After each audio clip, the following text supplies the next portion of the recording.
കൂടുതൽ ആളുകളും പുറത്ത് അധികം ഡിസ്കസ് ചെയ്യാനായിട്ട് മടിക്കുന്ന ഒന്നാണ് ലിംഗ ഉദ്ധാരണം. ലിംഗ ഉദ്ധാരണം ഉണ്ടാവാതിരിക്കുക, അല്ലെങ്കിൽ ലിംഗ ഉദ്ധാരണം ഉണ്ടായിട്ടും അത് ലാസ്റ്റ് ചെയ്യാതിരിക്കുക എന്ന് പറയുന്ന കണ്ടീഷൻ. പുരുഷന്മാരുടെ ലിംഗം ഉദ്ധരിക്കാതിരിക്കുക അല്ലെങ്കിൽ അത് ലാസ്റ്റ് ചെയ്യാതിരിക്കുക എന്ന് പറയുന്നത് ഡിസ്കസ് ചെയ്യേണ്ട ഒരു ടോപ്പിക്കാണോ, അല്ലെങ്കിൽ അത് ഇത്ര വലിയ കാര്യമാണോ എന്ന് നമ്മൾ വിചാരിക്കാം. എന്നാൽ നമുക്ക് ദാമ്പത്തിക ജീവിതത്തിൽ ഇത് ഒത്തിരി പ്രശ്നങ്ങൾ ഉണ്ടാക്കുന്ന ഒന്നാണ്. അതുപോലെ തന്നെ ഇത് പതിയെ പതിയെ നമ്മുടെ സെൽഫ് കോൺഫിഡൻസിനെയും ചിലപ്പം ബാധിക്കാനായിട്ടുള്ള സാധ്യതകളുണ്ട്.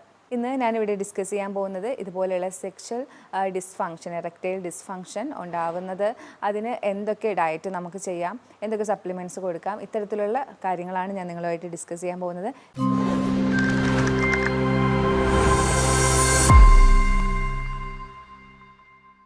ഞാൻ ഡോക്ടർ ആമിന, മെഡിക്കൽ ഓഫീസർ, പ്രാണ നാച്ചിക്വ സെൻറ്റർ. ലൈംഗികത എന്ന് പറയുന്നത് ഒരു കോംപ്ലക്സ് ആയിട്ടുള്ള ഒരു സിസ്റ്റമാണ്. അതിനകത്ത് നമ്മുടെ ഹോർമോൺസ് ഇൻവോൾവ് ആവുന്നുണ്ട്, നാഡീവ്യൂഹങ്ങൾ ഇൻവോൾവ് ആവുന്നുണ്ട്, അതുപോലെ തന്നെ രക്തക്കുഴലുകൾ ഇൻവോൾവ് ആവുന്നുണ്ട്, ഹോർമോൺ ഇൻവോൾവ് ആവുന്നുണ്ട്, വികാരങ്ങൾ ഇൻവോൾവ് ആവുന്നുണ്ട്. ഇത്രയും കോംപ്ലക്സ് ആയിട്ടുള്ള ഒരു പ്രവൃത്തി ആയതുകൊണ്ട് തന്നെയാണ് ഇതിന് ഇത്രയും കോംപ്ലക്സ് ഉള്ളത്. ഇതിലേതൊന്നിന് പ്രശ്നം വന്നാലും ലിംഗം ഉദ്ധരിക്കാതിരിക്കാം.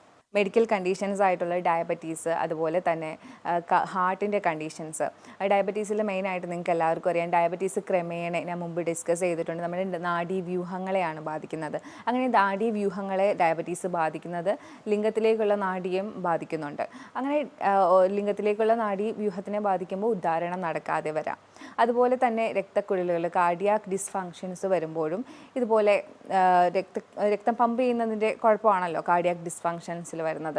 അതായത് ഹൃദയത്തിൻ്റെ പരമായിട്ടുള്ള എന്തെങ്കിലുമൊക്കെ പ്രോബ്ലംസ് വരുമ്പോഴും ഇതുപോലെ രക്തം പമ്പ് ചെയ്യുന്നില്ല നമ്മുടെ പെനിസിലേക്ക്, അല്ലെങ്കിൽ ലിംഗത്തിലേക്ക് ആവശ്യത്തിനുള്ള ബ്ലഡ് എത്തുന്നില്ല. അപ്പോൾ ഇത്തരം സാഹചര്യങ്ങളിലും ലിംഗം ഉദ്ധരിക്കാതെ വരാം. അതുകൊണ്ടാണ് ഞാൻ ആദ്യമേ പറഞ്ഞത് കോംപ്ലക്സ് ആയിട്ടുള്ള ഒന്നായത് പലതും ഇതിൽ ഇൻവോൾവ് ആയതുകൊണ്ടാണ് പെട്ടെന്ന് ഇത്തരം പ്രശ്നങ്ങൾ വരുന്നത്. ഇതിൽ ഏതൊരു പാർട്ട്, ഇപ്പം രക്തക്കുഴലിൻ്റെ പ്രശ്നമായാലും നാഡീവ്യൂഹത്തിൻ്റെ പ്രശ്നമായാലും അത് ഇതിനെ ബാധിക്കുന്നു. അതുകൊണ്ടാണ് ഇങ്ങനത്തെ പ്രശ്നങ്ങൾ കൂടുതലായും കണ്ടുവരുന്നത്. ചില മെഡിസിനുകൾ, അതായത് BP-യുടെ മെഡിസിൻ, അല്ലെങ്കിൽ പെയിനിൻ്റെ മെഡിസിൻ, കുറച്ച് ആൻറ്റി ഡിപ്രഷൻ മെഡിസിനൊക്കെ നമുക്ക് ഇത് എടുക്കുന്നവർക്ക് ലിംഗം ഉദ്ധരിക്കാറില്ല. അതുപോലെ തന്നെ ചില സൈക്കോളജിക്കൽ ഡിസോർഡർ ആയിട്ടുള്ള ആൻസൈറ്റി ഡിസോർഡറും ഡിപ്രഷനും ഒക്കെ ഉള്ളവർക്കും ലിംഗം ഉദ്ധരിക്കില്ല. അതുപോലെ ഓവർ വെയ്റ്റ്, ഒബേസിറ്റി പോലുള്ള രോഗങ്ങൾ വരുന്ന സാഹചര്യങ്ങളിൽ ഇത്തരം ലിംഗ ഉദ്ധാരണക്കുറവ് കണ്ടുവരാറുണ്ട്. നമ്മൾ കൂടുതലായിട്ടും ഡ്രഗ്സും ആൽക്കഹോളും ഉപയോഗിക്കുന്നവരിൽ നമുക്കറിയാം, ആൽക്കഹോളും ഡ്രഗും ഒക്കെ കൂടുതൽ ഉപയോഗിക്കുമ്പോഴത്തേക്കും രക്തക്കുഴലുകളെയും നാഡീവ്യവസ്ഥയെ ഇത് നെഗറ്റീവായിട്ട് ബാധിക്കുന്നുണ്ട്. അപ്പോൾ ഉറപ്പായിട്ടും അത് ലിംഗത്തിനെ ബാധിക്കും, ഉദ്ധാരണം നടക്കാതെ വരും, ലാസ്റ്റ് ചെയ്യാതെ വരും. ലിംഗ ഉദ്ധാരണം നടക്കുന്നില്ല, അല്ലെങ്കിൽ ലിംഗ ഉദ്ധാരണത്തിന് പ്രശ്നമുണ്ട്, എറക്ടൈൽ ഡിസ്ഫങ്ഷൻ ഉണ്ട് എന്ന് നമുക്ക് എങ്ങനെ അറിയാം? ലിംഗം ഉദ്ധരിക്കില്ല, അല്ലെങ്കിൽ ഉദ്ധരിച്ച ലിംഗം കൂടുതൽ നേരം ലാസ്റ്റ് ചെയ്യില്ല ബെഡ് ടൈമിൽ, അല്ലെങ്കിൽ നമുക്ക് ലൈംഗിക താല്പര്യങ്ങൾ ഉണ്ടാവാതെ ഇരിക്കാം.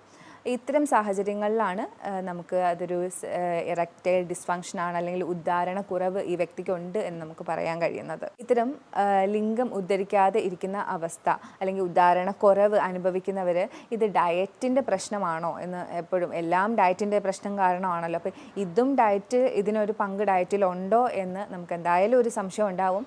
ഉറപ്പായിട്ടും ഡീപ്പ് ഫ്രൈഡ് ആയിട്ടുള്ള ഫുഡ് അധികം കഴിക്കുന്നത് നമ്മുടെ ലിംഗം കൂടുതൽ ഉദ്ധരിക്കാതിരിക്കാനും ലിംഗത്തിൻ്റെ സാധാരണ എല്ലാ ഭാഗത്തേക്കുമുള്ള ആരോഗ്യം നശിക്കുന്നത് പോലെ തന്നെ ലിംഗത്തിൻ്റെ ആരോഗ്യവും ഇത് നശിപ്പിക്കുന്നതാണ് ഡീപ്പ് ഫ്രൈഡ് ആയിട്ടുള്ള ഫുഡ്.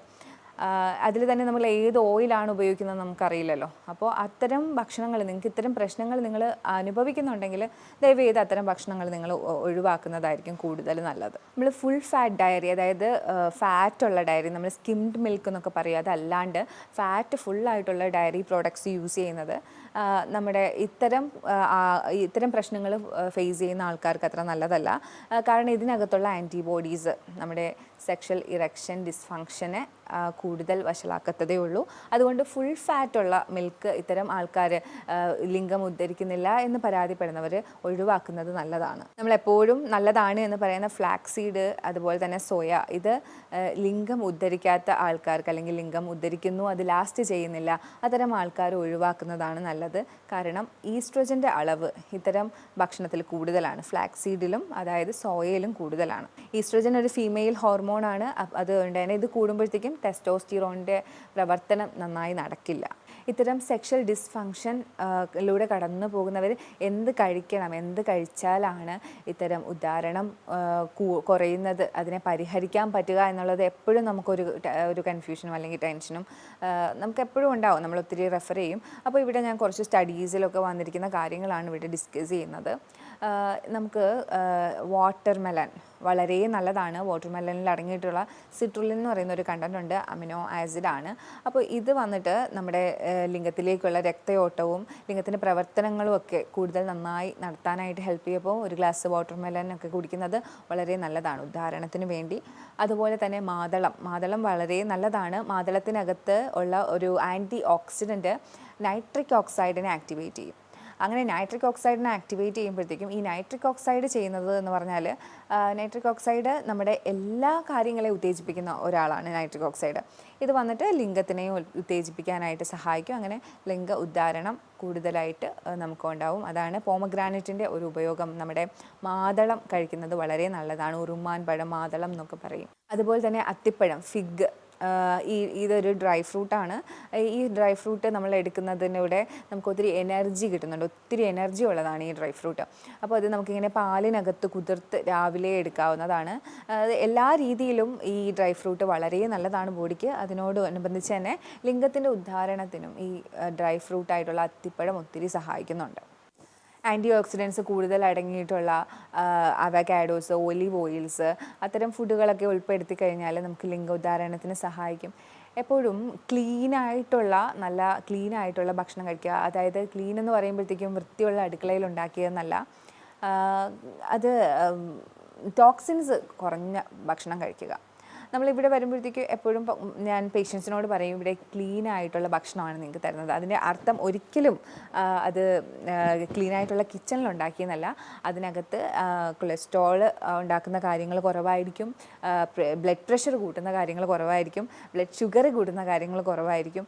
അതുപോലെ തന്നെ മറ്റുള്ള ടോക്സിൻസൊക്കെ വളരെ കുറവായിരിക്കും. അതാണ് ഈ ക്ലീൻ ഫുഡ് എന്ന് പറയുന്നത്. കൂടുതലായിട്ടും അധികം കരിച്ചും പൊരിച്ചും എടുക്കാത്ത ഫുഡ്, ആവിയിൽ വേവിച്ചത്, അധികം സ്പൈസ് ആഡ് ചെയ്യാത്തത്, ആവശ്യത്തിന് എല്ലാം ഒരു ബ്ലാൻഡ് ലെവലിൽ ആയിരിക്കും കഴിക്കുന്നത്. അപ്പോൾ അത്തരം ഭക്ഷണക്രമങ്ങൾ എപ്പോഴും നമ്മുടെ ശരീരത്തിനെ ഉത്തേജിപ്പിക്കും.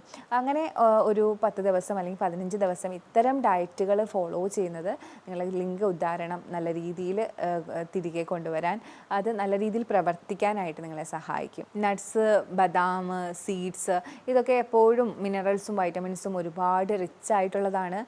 ഇത്തരം ഭക്ഷണങ്ങൾ എപ്പോഴും നമ്മുടെ ബ്ലഡിൽ കൂടുതലായിട്ട് നല്ല കണ്ടൻസ് കൊണ്ടുവരാനും നമ്മുടെ ശരീരത്തിന് നല്ല ആരോഗ്യം തരാനും നല്ല എനർജറ്റിക് ആയിട്ട് വെക്കാനും സഹായിക്കും. നമ്മുടെ ശരീരത്തിൽ മൊത്തത്തിലൊരു എനർജി ഉണ്ടാവും. നമുക്ക് ഉദ്ധാരണത്തിൽ കുറവുണ്ടാവുന്നവർക്ക് കുറച്ച് എനർജിയും ഉണ്ടാവുകയും ചെയ്യും. അപ്പോൾ ഇത്തരം ഭക്ഷണങ്ങളൊക്കെ ഉൾപ്പെടുത്താനായിട്ട് ശ്രമിക്കുക. അതുപോലെ തന്നെ ഗ്രേപ്പ്, ബീട്രൂട്ട് ഒക്കെ ഇത്തരം ഉദ്ധാരണം കൂട്ടാൻ സഹായിക്കുന്നു എന്ന് പറയുന്നുണ്ട്. പക്ഷേ തണ്ണിമത്തനിൽ പ്രത്യേകം സ്റ്റഡികൾ തന്നെയുണ്ട്. തണ്ണിമത്തൻ സിട്രുലിൻ അടങ്ങിയിട്ടുള്ളത് കൊണ്ട് ലിംഗ ഉദ്ധാരണത്തിന് ഒത്തിരി സഹായിക്കുന്നുണ്ടെന്ന്. പക്ഷേ ഗ്രേപ്പും നമ്മുടെ മുന്തിരിയിലും ബീട്രൂട്ടിലും സ്റ്റഡീസ് ഇല്ല. പക്ഷേ ലിംഗ ഉദ്ധാരണത്തിന് ഒരുപാട് സഹായിക്കുന്നുള്ള, നമ്മുടെ തണ്ണിമത്തനെ പോലെ സഹായിക്കുന്നുണ്ട് എന്നാണ് പറയപ്പെടുന്നത്. ബീട്രൂട്ടും മുന്തിരിയും സഹായിക്കുന്നുണ്ട്. വൈറ്റമിൻസും മിനറൽസും ധാരാളമായിട്ട് അടങ്ങിയിട്ടുള്ള ഭക്ഷണങ്ങളാണ് ഉദാഹരണം കുറഞ്ഞവർ കൂടുതലായിട്ടും കോൺസെൻട്രേറ്റ് ചെയ്യേണ്ടത്. നമ്മൾ ആരും തന്നെ ഒരിക്കലും വൈറ്റമിൻസും മിനറൽസും ഒന്നും അല്ല കോൺസെൻട്രേറ്റ് ചെയ്യുന്നത്. എപ്പോഴും നമ്മുടെ നാവിൻ്റെ രുചിയാണ് നമ്മൾ കോൺസെൻട്രേറ്റ് ചെയ്യുന്നത്. ഒരുപാട് പ്രോട്ടീനും ഒരുപാട് കാർബോഹൈഡ്രേറ്റും ഫൈബറും ഒക്കെ കഴിക്കുന്നതിൻ്റെ കൂട്ടത്തിൽ നമുക്ക് വൈറ്റമിൻസും മിനറൽസും കൂടി വേണം. പ്രത്യേകിച്ച് ലിംഗത്തിന് ഉദ്ധാരണം കുറവുള്ള സാഹചര്യത്തിൽ കൂടുതൽ വൈറ്റമിൻസിലും മിനറൽസിലും കോൺസെൻട്രേറ്റ് ചെയ്യേണ്ടതുണ്ട്. അതുകൊണ്ടാണ് ഞാൻ പറഞ്ഞത് നട്ട്സ്, ഡ്രൈ ഫ്രൂട്ട്സ് ഒക്കെ ഉൾപ്പെടുത്തുന്നത്. അതും അതിൽ തന്നെ എസ്പെഷ്യലി ഫിഗൊക്കെ കഴിക്കുന്നത് വളരെ നല്ലതാണെന്ന് ഞാൻ പറഞ്ഞിരുന്നു. ഇനി നമുക്ക് നമ്മൾ ലിംഗ ഉദ്ധാരണത്തിനായിട്ട് സഹായിക്കുന്ന സപ്ലിമെൻറ്റ്സ് ഏതൊക്കെയാണെന്ന് നോക്കാം. വൈറ്റമിൻ B3, നിയാസിൻ നമുക്ക് എങ്ങനെയാണ് ഹെൽപ്പ് ചെയ്യുന്നതെന്ന് ചോദിച്ചാൽ, ഇത് നമുക്ക് ബ്ലഡ് തിന്നറായിട്ടാണ് ഹെൽപ്പ് ചെയ്യുന്നത്. വൈറ്റമിൻ B3 അടങ്ങിയിട്ടുള്ള ഭക്ഷണങ്ങൾ നമ്മൾ കൂടുതൽ കഴിക്കുകയാണെങ്കിൽ ഇത്തരം ബ്ലഡ് തിന്നിങ് പ്രോപ്പർട്ടീസ് ഉണ്ടാവും. അങ്ങനെ നമുക്ക് കൊളസ്ട്രോളൊക്കെ ഉള്ളത് ബ്ലോക്ക് ഉണ്ടാക്കുകയും ലിംഗത്തിലേക്കുള്ള ബ്ലഡ് സപ്ലൈ കുറയുകയും ചെയ്യും. അപ്പോൾ ഇത്തരം ബ്ലഡ് തിന്നേഴ്സ് ആയിട്ടുള്ള വൈറ്റമിൻ B3, നിയാസിൻ നമ്മൾ യൂസ് ചെയ്യുവാണെങ്കിൽ നമുക്ക് കൂടുതലായിട്ട് ലിംഗത്തിൻ്റെ ഉദ്ധാരണം ഉണ്ടാവും. കാരണം ലിംഗത്തിൻ്റെ ആ ഒരു ബ്ലഡ് ഫ്ലോ, ഇത്തരം കൊളസ്ട്രോൾ ഉള്ളവർ അവർക്ക് ഉണ്ടാവുന്ന പ്രശ്നങ്ങളിൽ നിന്ന് ഇത് തടയും. വൈറ്റമിൻ സി എന്താണ് ചെയ്യുന്നതെന്ന് വെച്ചാൽ നേരത്തെ ഞാൻ പറഞ്ഞിരുന്നു നൈട്രിക് ഓക്സൈഡിൻ്റെ ഒരു ഇത്. അപ്പോൾ നൈട്രിക് ഓക്സൈഡിൻ്റെ ലെവൽ കൂടും. അപ്പോൾ ഞാൻ നേരത്തെ പറഞ്ഞതുപോലെ നൈട്രിക് ഓക്സൈഡ് സാധാരണ എല്ലാ ഉത്തേജനങ്ങളും നടത്തുന്നത് നൈട്രിക് ഓക്സൈഡാണ്. അപ്പോൾ ഈ നൈട്രിക് ഓക്സൈഡ് ലിംഗത്തിൻ്റെ ഉദ്ധാരണവും ഇത് കൂട്ടും. അങ്ങനെ വൈറ്റമിൻ സി അടങ്ങിയിട്ടുള്ള ഭക്ഷണങ്ങൾ നിങ്ങൾ കൂടുതൽ കഴിക്കുമ്പോൾ ഉദ്ധാരണം കൂടാനായിട്ട് സഹായിക്കും. വൈറ്റമിൻ ഡി എപ്പോഴും ഹോൾ ഫങ്ഷന് വേണ്ടിയിട്ടുള്ളതാണ്. സ്കിന്നായാലും ബോണായാലും എല്ലാത്തിനും വേണ്ടിയിട്ടുള്ളതാണ്. ഇപ്പോൾ വൈറ്റമിൻ ഡി എഗ്ഗിലും ഫിഷിലും ഒക്കെയാണ് കൂടുതലായിട്ടും അടങ്ങിയിരിക്കുന്നത്, പിന്നെ ഡയറക്റ്റ് സൺലൈറ്റൊക്കെ. അപ്പോൾ വൈറ്റമിൻ ഡിയുടെ സപ്ലിമെൻറ്റ് നിങ്ങൾക്ക് എടുക്കാം ഇത്തരം അവസരങ്ങളിൽ. അത് കുറവാണെങ്കിൽ അത് സപ്ലൈ ചെയ്ത് കൊടുക്കാം. കാരണം ഓവറോൾ ഹെൽത്തിന് ആവശ്യമായിട്ടുള്ളതാണ് വൈറ്റമിൻ ഡി എന്ന് പറയുന്നത്. അതുപോലെ തന്നെ സിങ്കിൻ്റെ സപ്ലിമെൻറ്റ്സ് ടെസ്റ്റോസ്റ്റിറോണിനെ നിയന്ത്രിക്കുന്നുണ്ട്. സിങ്കിൻ്റെ സപ്ലിമെൻറ്റ്സ് നിങ്ങൾക്ക് എടുക്കാം. അതുപോലെ തന്നെ വൈറ്റമിൻ B9 അതായത് ഫോളേറ്റ് എടുക്കുന്നതിലൂടെ നമുക്ക് മൂഡ് സ്റ്റെബിലൈസിങ് ആണ്. നമ്മൾ ആദ്യം തന്നെ ഡിസ്കസ് ചെയ്തതാണ് മൂഡ്. നമ്മുടെ എല്ലാ രീതിയിലുള്ള ഒരു ബാലൻസും ഇതിനകത്ത് വേണം. അപ്പോൾ മൂഡ് സ്റ്റെബിലൈസർ ആയിട്ടുള്ള ഇതും എടുക്കുകയാണെങ്കിൽ സ്ട്രെസ് ലെവലും കാര്യങ്ങളും ആൻസൈറ്റിയൊക്കെ ഒന്ന് കുറഞ്ഞു കിട്ടും. വൈറ്റമിൻ ഇ ടെസ്റ്റോസ്റ്റിറോൺ കൂടാനായിട്ട് സഹായിക്കും, മെയിൽ ഹോർമോൺ ആയിട്ടുള്ള. അപ്പോൾ വൈറ്റമിൻ ഇ എടുക്കുന്നതും വളരെ നല്ലതാണ്. ലാർജിനിൻ അടങ്ങിയിട്ടുള്ള പംകിൻ സീഡ്സും അതുപോലെ സീഡ് വർഗ്ഗങ്ങളൊക്കെ എടുക്കുമ്പോൾ നൈട്രിക് ഓക്സൈഡിൻ്റെ കൂടുതലാണ് ഉണ്ടാകുന്നത്. നൈട്രിക് ഓക്സൈഡ് ഞാൻ നേരത്തെ പറഞ്ഞതുപോലെ ഉദ്ധാരണങ്ങളെയാണ് ഹെൽപ്പ് ചെയ്യുന്നത്. അതോടുകൂടി ലിംഗത്തിൻ്റെ ഉദ്ധാരണത്തിനെ ഇത് ഹെൽപ്പ് ചെയ്യുന്നുണ്ട്. മഗ്നീഷ്യം എപ്പോഴും നല്ലതാണ്. മഗ്നീഷ്യം കുറഞ്ഞു പോയാൽ ലിംഗത്തിൻ്റെ ഉദ്ധാരണം കുറയും.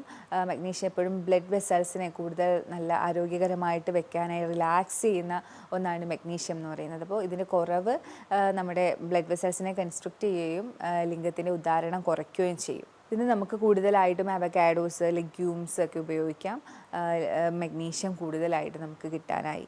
ടെസ്റ്റോസ്റ്റിറോൺ ഇത്രയും ഇമ്പോർട്ടൻ്റ് ആണോ, ഇത്രയും യൂസ്ഫുൾ ആണോ എന്ന് നമുക്ക് എന്തായാലും തോന്നാം. ടെസ്റ്റോസ്റ്റിറോണിനെ ഇമ്പ്രൂവ് ചെയ്യുന്നത് വളരെ ആവശ്യമായിട്ടുള്ള ഒന്നാണ് ഉദ്ധാരണത്തിൽ. കാരണം നമ്മുടെ മസിലിൻ്റെ സ്ട്രെങ്ത്, ബോണിൻ്റെ സ്ട്രെങ്ത്, അതുപോലെ തന്നെ സ്പേം കൗണ്ട് കൂട്ടാനായിട്ട്, സ്ട്രോങ് ആയിട്ടുള്ള ബോൺ ഉണ്ടാവാനായിട്ടൊക്കെ നമുക്ക് നമ്മുടെ ടെസ്റ്റോസ്റ്റിറോണിൻ്റെ ആവശ്യമുണ്ട്. അതുകൊണ്ട് തന്നെയാണ് എടുത്തെടുത്ത് ടെസ്റ്റോസ്റ്റിറോണിൻ്റെ കാര്യം പറയുന്നത്. സിങ്ക്, അതായത് വൈറ്റമിൻ ഇ ഒക്കെയാണ് ടെസ്റ്റോസ്റ്റിറോൺ കൂടാനായിട്ട് സഹായിക്കുന്നത്. അതുപോലെ തന്നെ ഞാൻ അവോയ്ഡ് ചെയ്യാൻ പറഞ്ഞത് ഫ്ലാക്സ് സീഡും സോയയുമാണ്. കാര്യം അത് ടെസ്റ്റോസ്റ്റിറോണിനെ കുറയ്ക്കും. എങ്ങനെയാണെന്ന് ചോദിച്ചാൽ ഈസ്ട്രോജനെ കൂട്ടും, അത് ഫീമെയിൽ ഹോർമോൺ ആയിട്ടുള്ള. അപ്പോൾ ഇത്തരം കാര്യങ്ങളാണ് നമ്മൾ മെയിനായിട്ടും സെക്ഷൽ ഡിസ്ഫങ്ഷൻ അനുഭവിക്കുന്ന ആൾക്കാരൊന്ന് ശ്രദ്ധിക്കേണ്ടത്. അപ്പോൾ ഇത്തരം പ്രശ്നങ്ങൾ നിങ്ങൾ ആരെങ്കിലും ഇതിലൂടെയൊക്കെ കടന്നു പോകുന്നുണ്ടെങ്കിൽ ഒരിക്കലും മടിക്കാതെ ഒരു ഡോക്ടറെ കാണുക, എക്സ്പേർട്ടിനെ തന്നെ കണ്ട് അതിനായിട്ടുള്ള സഹായങ്ങൾ തേടുക. ഏതൊക്കെ വൈറ്റമിൻസ് ആണ്, സപ്ലിമെൻറ്റ്സ് ആണ് നിങ്ങൾ എടുക്കേണ്ടത്, എന്തൊക്കെ ഭക്ഷണമാണ് നിങ്ങൾക്ക് ശരിയായ രീതിയിൽ കഴിക്കേണ്ടത്. കാരണം പല കോംപ്ലിക്കേഷനും ഉണ്ടാവും, ചിലപ്പോൾ മറ്റുള്ള ഡിസീസ് ഉണ്ടാവും. അപ്പോൾ ഒറ്റയ്ക്കൊരു തീരുമാനം എടുക്കാതെ ഒരു നല്ല എക്സ്പേർട്ടിൻ്റെ സഹായത്തോടു കൂടി ഒരു നല്ല ഡയറ്റും നല്ല ട്രീറ്റ്മെൻറ്റ് പ്ലാനും ഒക്കെ കണ്ടെത്തുക. എന്തായാലും ഇതിനൊക്കെ ശാശ്വതമായിട്ടുള്ള പ്രതിവിധി തന്നെ ഉള്ള രോഗങ്ങളാണ്. ഇതൊരു രോഗം എന്ന് പോലും പറയാൻ പറ്റില്ല, ഒരു കണ്ടീഷനാണ്. ഞാൻ പറഞ്ഞതിൽ നിങ്ങൾക്ക് എന്തെങ്കിലുമൊക്കെ ഡൗട്ട് ഉണ്ടെങ്കിൽ ഈ കാണുന്ന നമ്പറിൽ നിങ്ങൾക്ക് കോൺടാക്റ്റ് ചെയ്യാവുന്നതാണ്. അടുത്തൊരു വീഡിയോയിലേക്ക് കാണുന്നത് വരെ ബൈ.